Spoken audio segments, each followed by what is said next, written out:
Tēnā koutou katoa, this is Gone by Lunchtime. My name is Toby Manhire. There's Ben Thomas right there. Kia ora, Ben. Kia ora. Kia ora, Annabelle. Lee Mather, how are you? Kia ora, I'm very well, thank you. Te Ahi Butler is here with controlling things. Tēnā Smooth koe. sound. There he Tēnā is. koutou. Are you well? I'm very well, thank you. Auntie? Tino pai. Some admin first.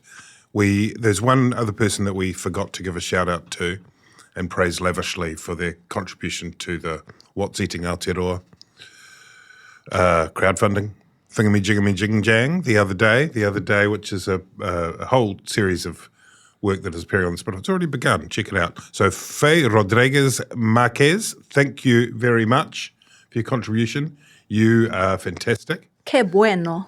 One other thing, the good news is that we're racking up the listeners. It's all going very well. We're in our 9th year of podcasting now.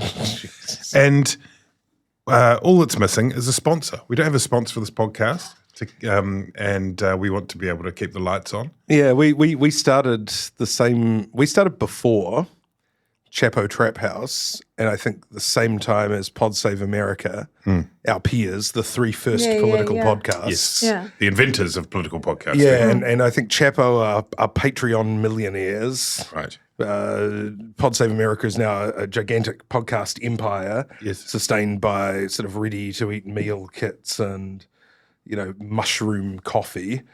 And I had to hitchhike here.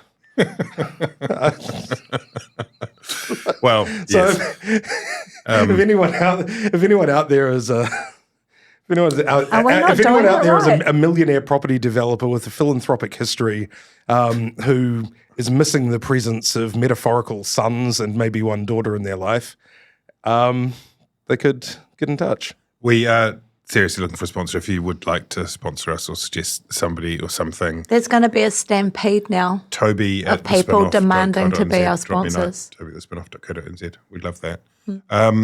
More admin. Ben, when you get knocked down, what do you do?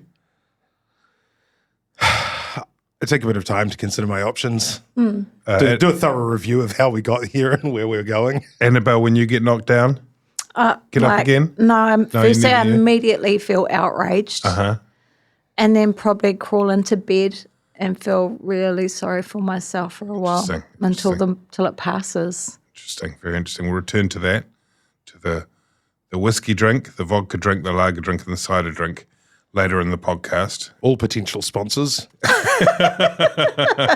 Or any anarcho-communist rock bands out there that want to support us, we're available. We're also going to talk, what else are we going to talk about? We're going to talk about other New Zealand first bits and bobs. Are we on Winston bits and Spotify? bobs. Yeah. I was thinking about sponsors. Did we get as much as Joe Rogan?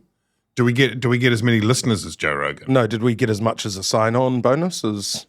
Did I assume so. Okay. I can't think of a reason why. I feel why like we you're wouldn't. mismanaging the podcast. In what regard? Well, why aren't we getting the same sign-on fee What as, makes you think as we're not? Joe Rogan? Maybe you're just not seeing any of it. Oh, Maybe you're that makes you're sense. exploited labour. The Greens, we'll talk about that. Fast track bills. But let's start off by talking about the budget is heaving into view in May. There'll be a pre-budget statement shortly. And there's much talk by think tanks, including Vernon Small and Thomas Coughlin and others, on just how big is the gap in that budget. A bunch of different things have happened in recent times to suggest that it isn't going to be easy to make it match. Those include not the same level of revenue from the offshore online gambling tax that had been hoped for, the revenue that was going to come from shifting the benefits by repegging them to inflation rather than wages. That's less than was expected. New Zealand First torpedoed the foreign buyer tax. There's warnings that the carbon auction They mean fee. may not be fee. That's today, I think, the carbon auction. Carbon Emissions Reduction Fund. We're talking on the morning of Wednesday, March the 20th, I should say. And then there's the tax cut for landlords, which was sort of pulled forward in the coalition agreement, then nudged backwards a bit differently, but still going to cost, I think, more than it was costed. It's a bit of a pickle, Ben. Winston Peters confirmed or appeared to confirm Vernon Small's Sunday Star Times mathematics of 5.6, was it, a $5.7 billion gap? It's like, don't worry, we've got our best minds on it. We've got a couple of newspaper columnists and the deputy prime minister in between extemporising sort of Palmerston North racial provocations. Like, but then we had let's get them in a room until we can sort of figure this out. But then we've had this period of sort of, I don't know, 72 hours or whatever, and different forms of words that Nicola, Willis and Christopher Luxon have chosen, which sounds like equivocation. And it moved from, no, I can't guarantee there'll be no new taxes, to our intention is to push through the tax cuts as promised. Like, read my lips.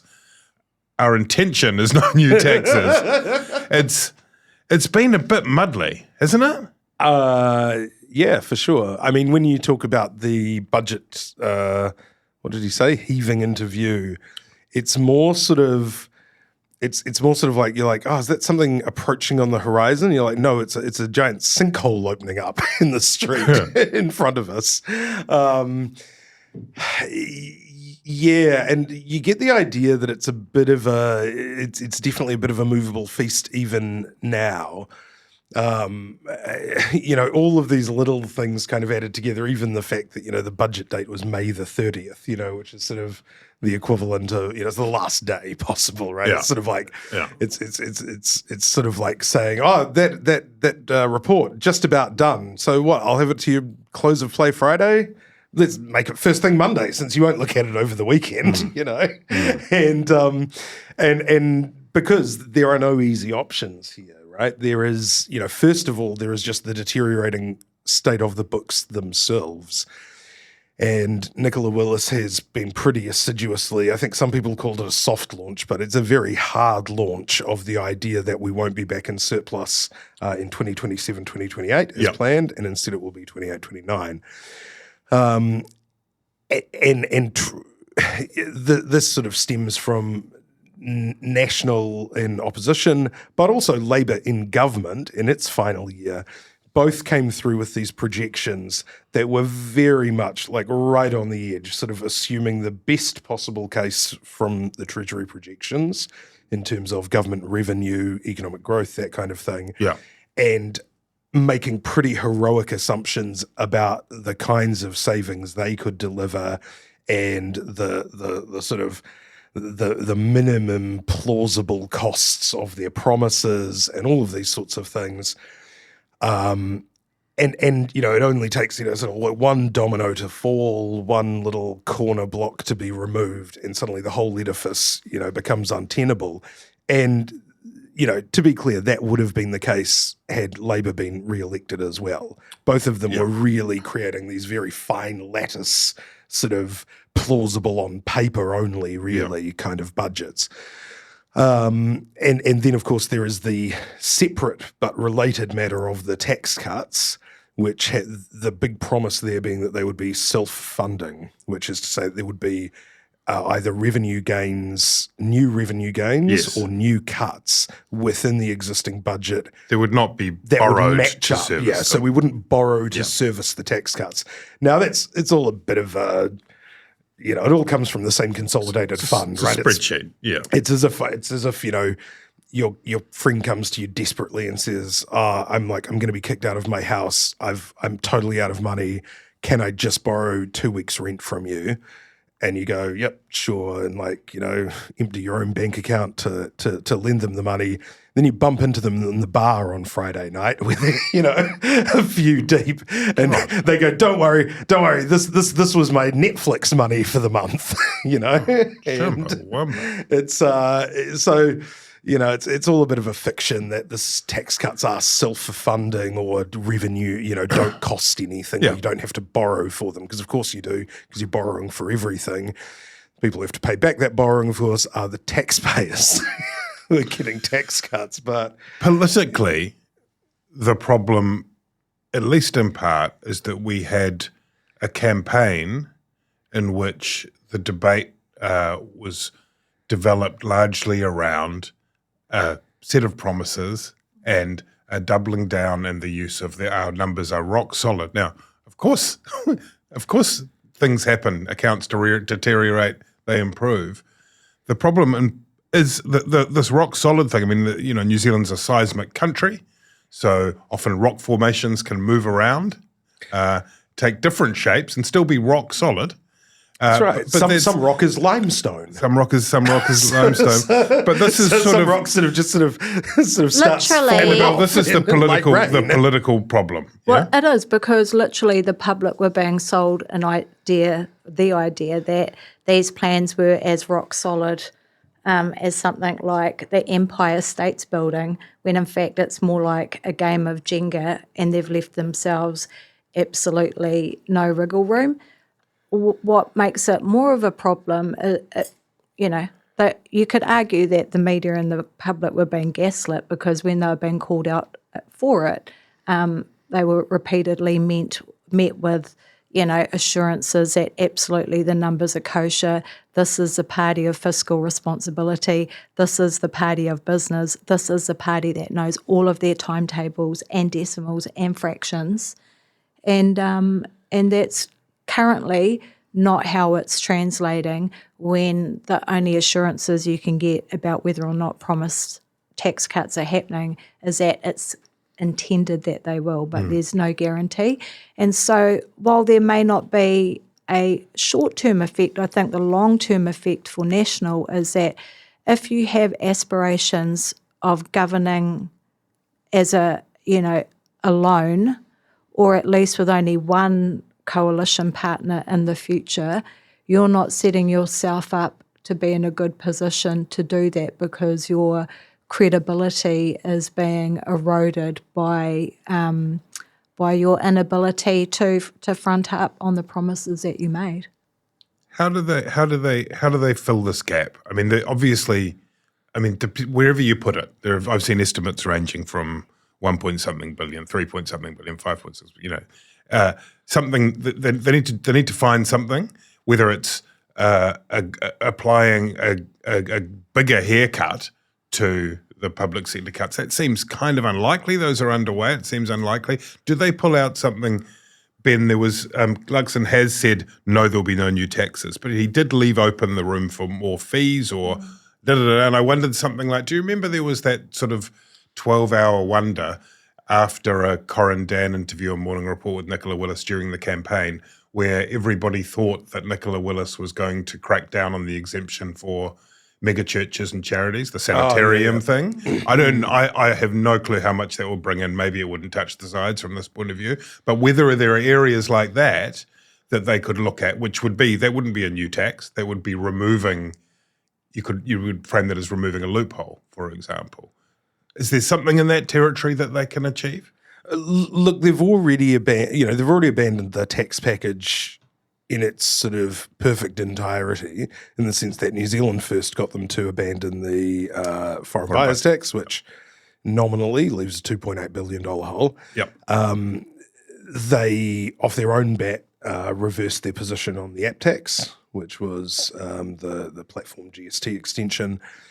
So it's not as if, things can't move around. New levy, obviously the vehicle registration has gone up. That'll raise a reasonable amount of money. Sure, but that stuff was in the coalition agreement. Raising the registration fee? No, oh, sorry, that wasn't. No, you're right. But the New Zealand First concession and the absence of the app tax reversal. Was in the coalition agreement. The absence of, that's right. Yes, yes. And look, I mean, the way through here, I think, is just the orthodox way, which is to say we're going to have to borrow more because the government books are in a worse shape than we expected. The return to surplus will probably be delayed, and we won't be able to deliver tax cuts. We won't be able to deliver the full. So tax you cuts think they will year. land on we're going to have to borrow a bit more than we thought? Well, I think that's going to be the case whether the tax cuts are self-funding or not. Because if the tax cuts are self-funding, you're still left with reduced revenue. Okay, so you just shuffle the columns around, but because the return to surplus is longer than expected anyway, then the deficit will be slightly higher. And I think you also, I think that's already been conceded, and I think they will gain probably more respect amongst the electorate by delaying the full tax cuts in terms of, by which I mean income tax cuts, landlord tax cuts. Those are the two really big ticket items. By delaying those, further into the term, having maybe some rollout of maybe one tax bracket or something this year, and one the next year, or whatever the case.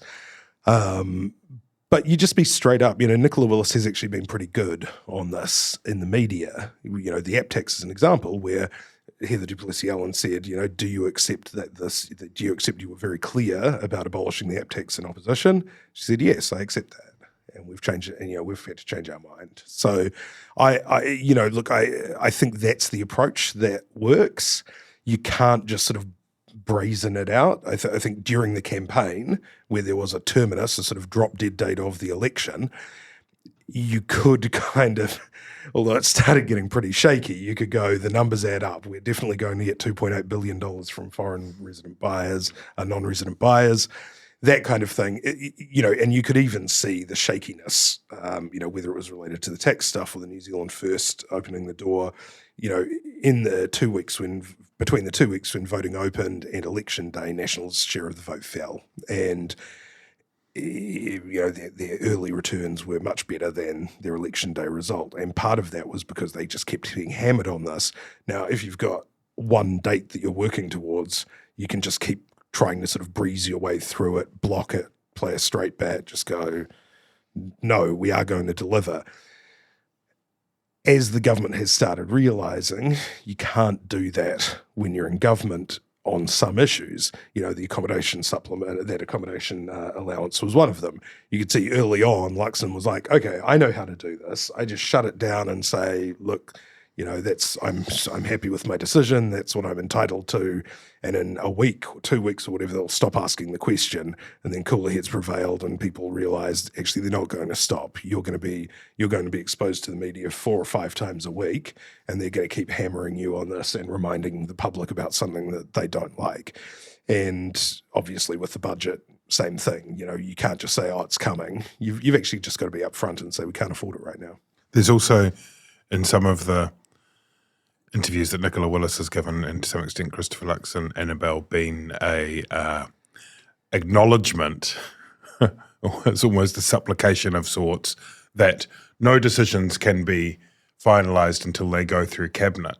And as we witnessed in the 2017 term, at your peril, do you make an announcement of anything, without getting sign-off from your coalition partner, Winston Peters, and as of now also David Seymour?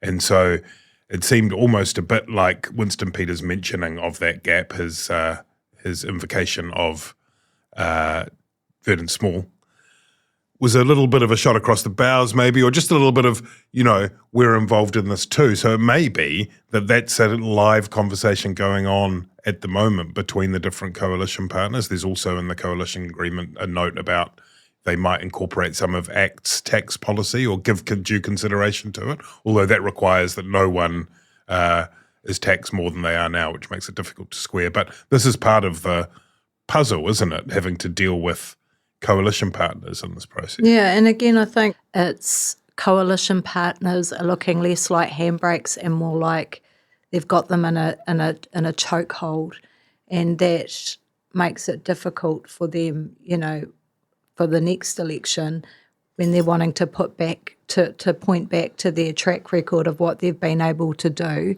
and a lot of it hasn't been able to be achieved because you've been walking on eggshells around ACT and New Zealand First.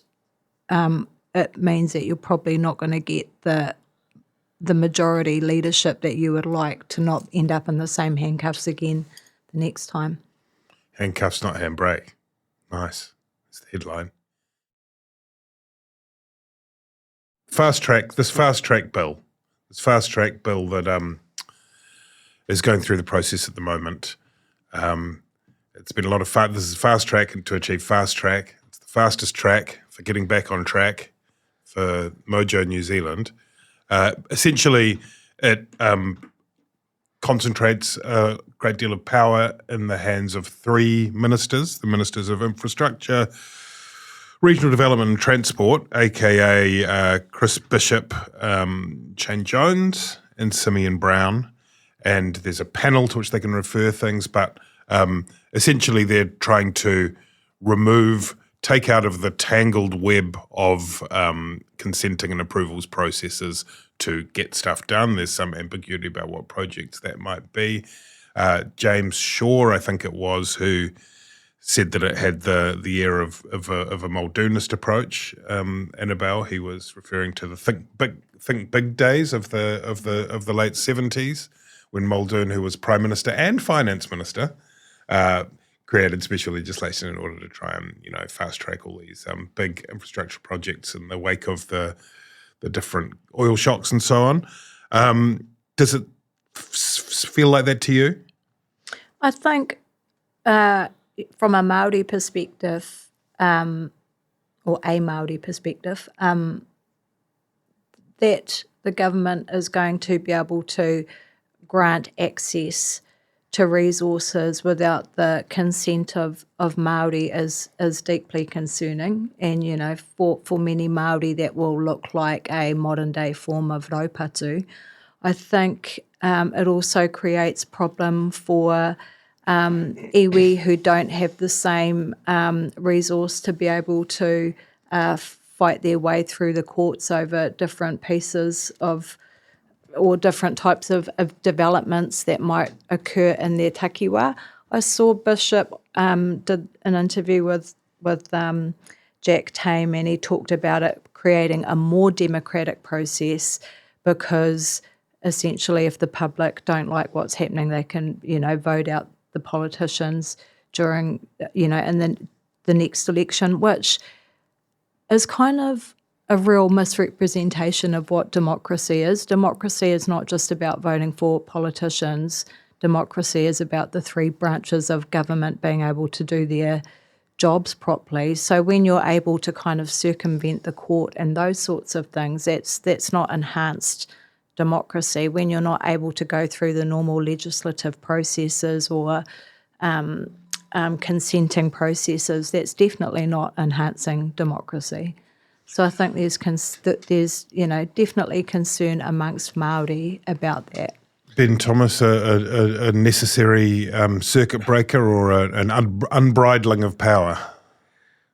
Well, I think it's both. We talk about unbridled powers and Parliament being able to do whatever Parliamentary it wants. process. Parliamentary supremacy in New Zealand, and MMP was meant to provide a little bit of a break on that, because it would be harder for one party to get a parliamentary majority, as the Nats found out, during this election past.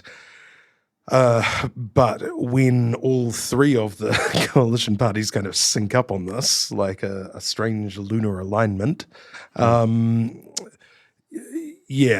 what they're attempting to do is sort of unbridle, the executive in particular from the power of the courts. So first of all, in terms of the red tape and the tangle of the Environment Court, which I think most people, including the last government with its very long coming and quickly abolished RMA reforms, I think everyone agrees that the Environment Court is a real drag on any kind of development. It adds huge cost and complexity.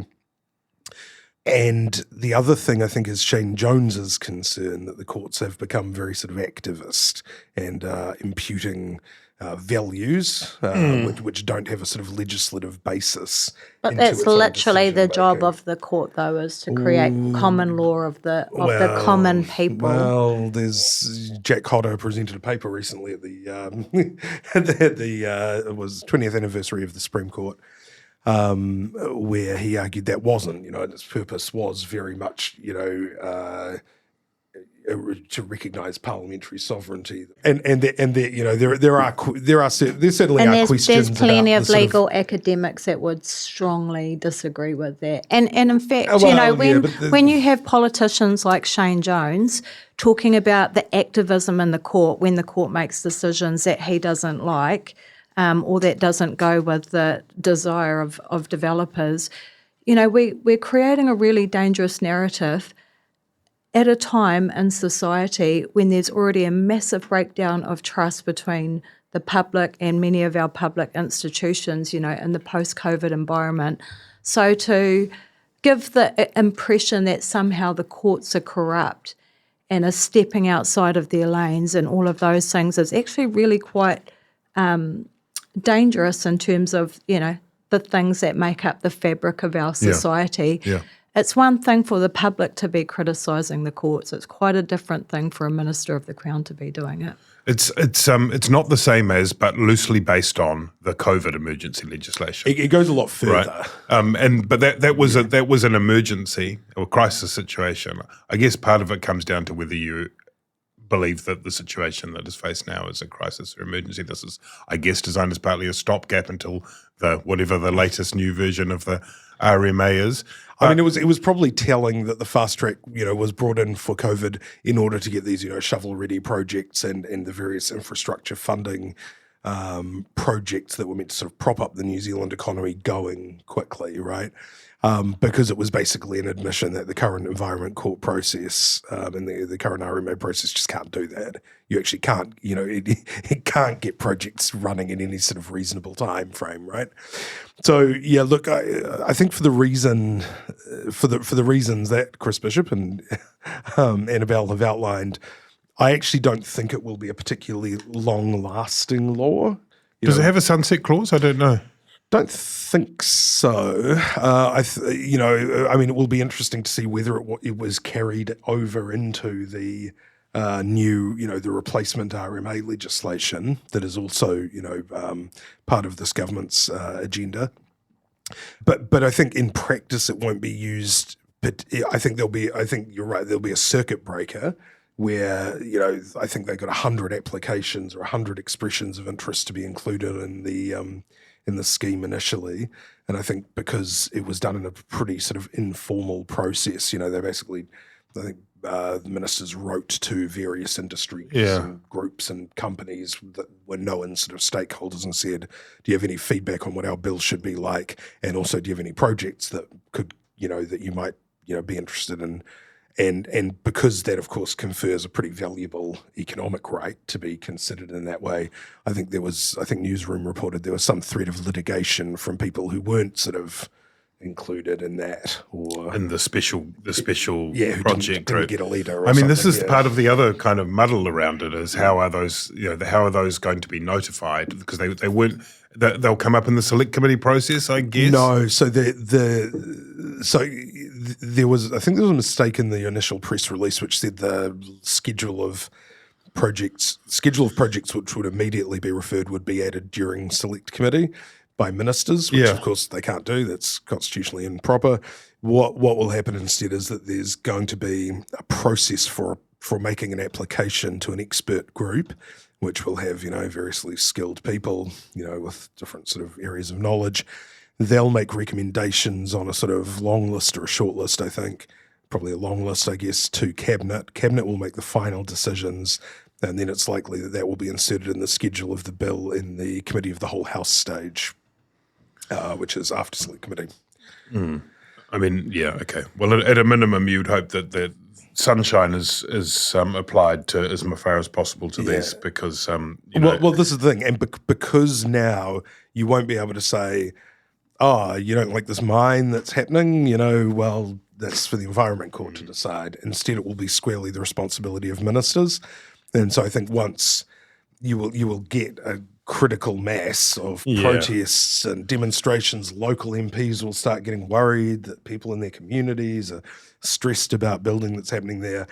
And eventually it will become a hassle. But I think that what they want to do is basically sort of kickstart a lot of these projects, you know, maybe get a start on the mythical pipeline of infrastructure projects, which we've always promised will be put in place. to allow better construction, Let's switch focus to Palmerston North, as we must. Winston Peters delivered his State of the Nation, or the real State of the Nation, or something like that, on Sunday afternoon. And as he is wont to do, he improvised away from his speech. For after all, what is a speech but a series of words that are like a scaffold on which he might climb, superhero-like. There was one particular passage in the speech that was zoned in on, and this was not in the written script as provided to media. It was when he drew a comparison with the Nazi government of Germany. And then we got into this weird thing where it was in a passage in the speech about co-governance and the previous government. And then that was duly reported on the remaining news channels.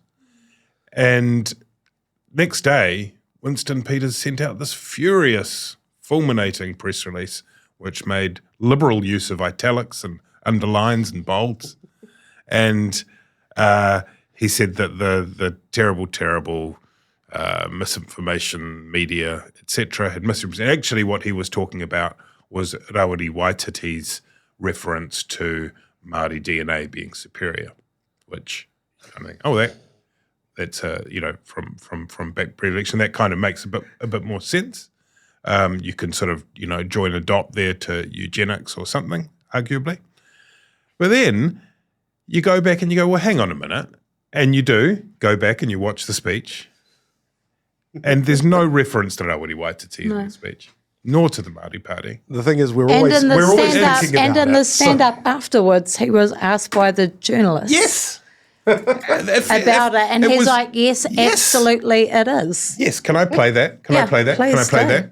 So here in the media stand-up after the speech, Amelia Wade of the excellent News Hub political press gallery asked the following question of the leader of the New Zealand First Party in this capacity, but also let's remember the Foreign Minister of New Zealand and the Deputy Prime Minister of New Zealand, just because it was confusing. People get confused. There's ambiguities and everything.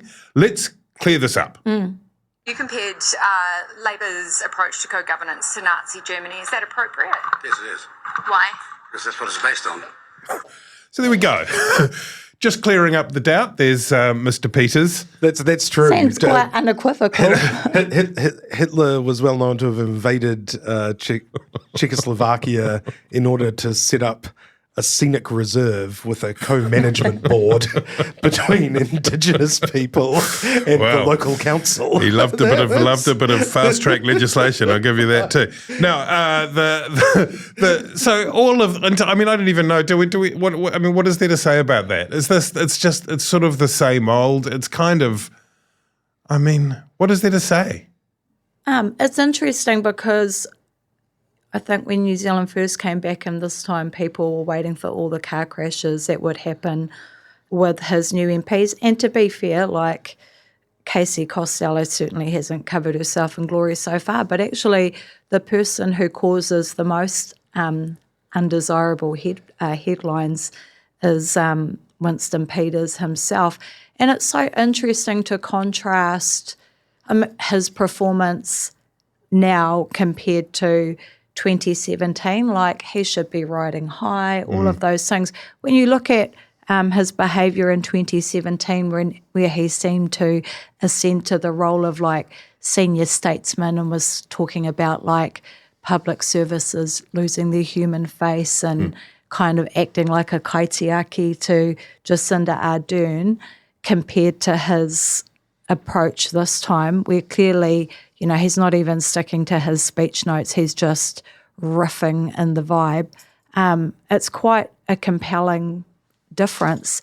And, if I was to choose a 90s Brit pop song that would perhaps best encapsulate his approach now, it would probably be Oasis, Don't Look Back in Anger. Interesting. And I feel like he has a Noel Gallagher vibe going on at the moment. Does he have a Noel Gallagher? I feel does the have a Noel vibe. Gallagher vibe. The vibe I'm getting is people are complaining about Biden and Trump, rambling. I mean, that is like, you listen back to that speech to try and detect exactly what's. It is just complete ramble. It's ramble. But I think Annabelle's actually onto something, because he is the Noel Gallagher of the government, right? If you think back to Oasis, Liam, the Liam? No, Noel. No, he's Noel. Because who's Liam? Liam was the front man. Maybe he Shane. was the singer, and Noel was the guitarist who wrote all the songs and considered himself like the pop genius. And then he has his idiot younger brother who he hates, whose band he rescued from obscurity and playing covers or whatever. And Liam Gallagher's up the front, and Noel can't wait to headbutt him as soon as they get off stage. But Liam Gallagher was the one who continually served the tabloid appetite for headlines by saying absolutely deranged things all the time. So Winston Peters imagines himself to be Noel, but maybe he's actually Liam. But yeah, it's... I mean, look, we have to accept that in the post-social media world, the post-Trump world, the post-resistance world, et cetera, Nazi and Holocaust references have been woefully devalued, I think. Well, Godwin's law was already in existence, wasn't it? That any online conversation, as it continues, the chances of a reference to Nazism increase. And what is Winston Peters if not an online conversation? That's right. If nothing, if not an early adopter. And it's unfortunate, but the discourse is coarsening. We saw it in the spat between David Seymour and Joanna Kidman. You have academics and public figures and politicians all behaving in a very childish way. Yep. And Winston Peters, Ka aroha hoki ki te iwi hurai, like, man, I just feel so aroha for like the uri of those Holocaust survivors. Like literally when you're talking about sharing power with Indigenous people as promised per the treaty that you signed, and you're comparing it to the murder of 6 million of your people. It must be infuriating. Oh, I mean, of course, it's ridiculous. To credit Christopher Luxon, who in the past, dealing with that difficult situation of having these coalition outriggers, has said simply, that's not the way I would have expressed it. That's the sort of stock response. This time he did go further and say, and I don't think that kind of language is acceptable in our politics, and I will be speaking to him. That was quite prime ministerial, I thought. He also mentioned Labour calling Winston a drunk uncle, anti-party Māori, and I kind of thought they're actually not your party though. Like they're not in your government, and their levels of responsibility and behaviour aren't as high. It felt like a little bit. I feel like it would have been more mana enhancing for Luxon to have not mentioned them. But there's also the kind of reality of what you can, you say everybody needs to tone it down a bit. Clearly he's speaking most directly about the example that has been in the headlines. I thought kapai for that. What about Chumbawamba? Do we need to talk about Chumbawamba? Chumbawamba is this sad...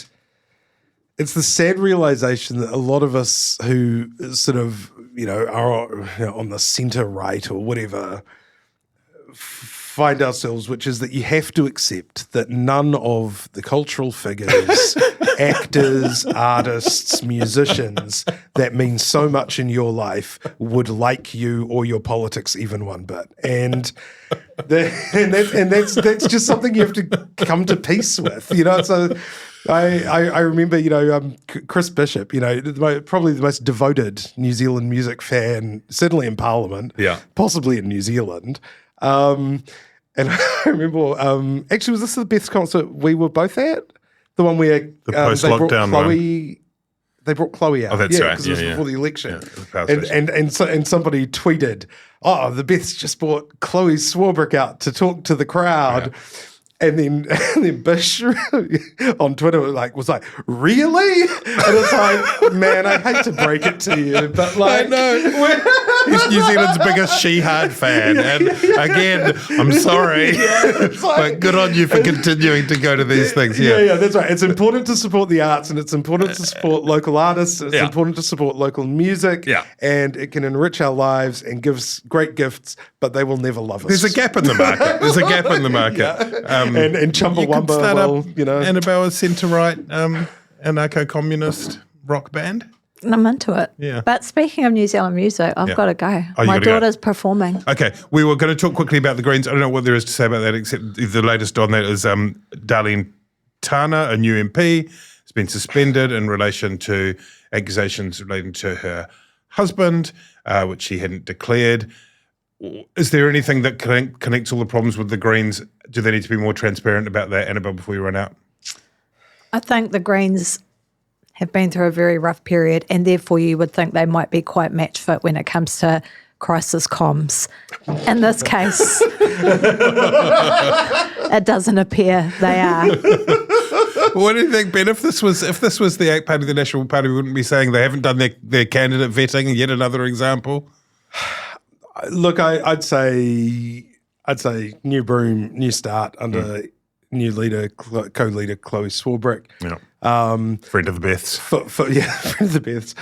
For my part, I don't think I'd ever heard the two words Darlene Tala together before last Thursday or whatever, and I don't think I'll ever hear them again about 4 weeks from now. So, look, It's a good time to be 25th on the Green Party list. Just like Bob Catter, I ain't going to spend any time on it. All right, we got to go. Annabelle's got places to be. Thank you for your company.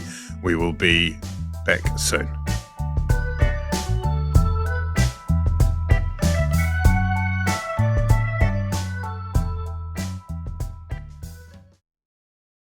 Mm-hmm.